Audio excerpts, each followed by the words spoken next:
Luke, we'll talk about the game in a moment, but obviously with your connections with the MK Dons, this must have been quite an emotional day, and you've just had a word with your former boss, Mr. Winkleman. Yeah, it was emotional because I spent a lot of time here, and there's a hotel in the ground, and I spent many nights in the hotel because travelling from home and stay here. So yeah, I have a lot of connection with the club and some really brilliant staff here and some really brilliant players on the pitch as well that I work with. So yeah, it was quite emotional, but I brought my own family with me and put them behind the goal, and I felt like I had the black and white army with me, and that was lovely. Let's get to business then. What have you made of the 90 minutes? I think it was a very high quality game for League Two. I thought MK Dons were very strong. They have real quality, and the discipline defensively, they're brilliant. They were fantastic on the counter attack. They terrify me. Then us, I was so happy because I thought that they dealt with the fact that it was a big game away from home against very high quality players for the level. I thought they dealt with all of that well. Disappointed to concede the goal because it seemed like one lapse in concentration from a whole game. Of course they created, but nothing clear as much as Dan Harvey's goal. But then of course we never can write the group off, and came back into the game, and I think finished very strong. So I'm very happy with this whole squad. I think we called it in commentary a bit of a slow burner. There was only one shot on target in the first half, 0-0. I guess both yourself and Graham Alexander will have set your sides up for more of the same in the second half, and then, as you say, a goal almost from the restart. Yeah, exactly. I think when two teams like this, with respect for each other, it's like a heavyweight bout. No one wanted to throw too big a punch in case you leave yourself open.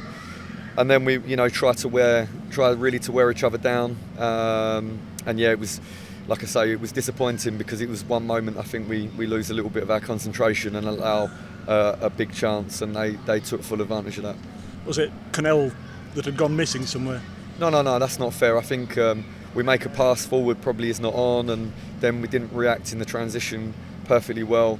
No, not Connell for sure, because everybody in the whole team is put themselves in a position where we're midway between building up and going for the throat, and this is difficult to manage.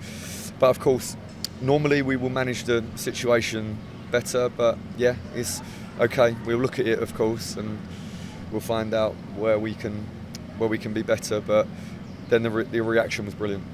Part of your resilience over the last 12 months have been goals from here, there and everywhere, and today it was the skipper. He doesn't get many, but when he does get them, they make an impact. Absolutely, and it just shows his quality, and I think I'm so pleased because he's in a defensive position perfect where I wanted him for when the ball is put into the box to stop counter-attacks, and he stopped a counter-attack and then decided to go one further, and he came close before as well, just before, so a superb player, and then like a captain's example for sure.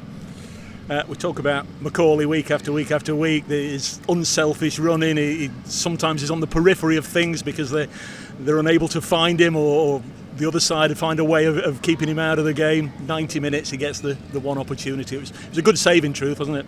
Yeah, I think he had one in the first half and then a more clear one in the second half, but Macca is a human, and even he can miss. And by the way, the goalkeeper has to do brilliantly well. So, no, I mean, who can complain about Macca today? He ran himself into the ground. He's roasting hot, big pitch, and a team that can build up well. So, no, he was excellent as usual. I've got no problem. It's not fair for me to criticise him missing a chance. And it keeps the run going. Yeah, and we don't like to lose, and it's going to be a tough place for every team in division to come here to try and get anything at all. So I think we should be overall we should be happy. We shouldn't overlook the fact that once again you've had nearly 3,000 fans here roaring you on, and just being that 12th man out there. We've talked in the past about how much they can play, but on a particularly hot day like today, I sense there were times they kept you going. Yeah, different class. It's hard to know what to say. Even when we arrive, it feels like we're turning up for a home game, and they just different class. That makes so much noise. You see the shirts as well. How many people wear the away and home shirts? Just we look fantastic even when we're in the stands, and I'm so grateful for that. one of today's changes we knew was going to happen. Jody away with his international side. The other one, David McGoldrick, not in the squad today. What's happened? Yeah, David had a small problem in the groin, and so we had to make a call on that. It was difficult to make that call because he's such a big player for us, but yeah, we had to do that. And Jody, of course, we're delighted for Jody, but we'd be more delighted if he's with us.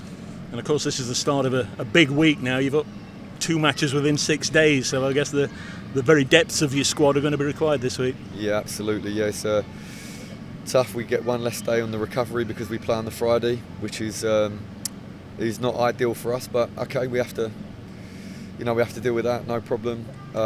Tuesday, yeah, we have a really interesting game because some players are really desperate to see them on the pitch, and in a game like this is so close, and make the changes is very, very difficult, particularly when players are in a really good flow. So yeah, I'm looking forward to see some players on the pitch that are desperate to play. Rest of the weekend, do you go off and watch the Football League show now? Do you look back at the game, or do you get away from it for 48 hours? Yeah, I think we start to review the game because we have to make a presentation about this game, then we have to make a presentation about the next opposition, then we have to plan the training. So really we have a small amount of time to just try to recover from this, and then we have to work very, very quickly because we have to, like I say, we have to analyse this one really carefully, and then we have to prepare the next one.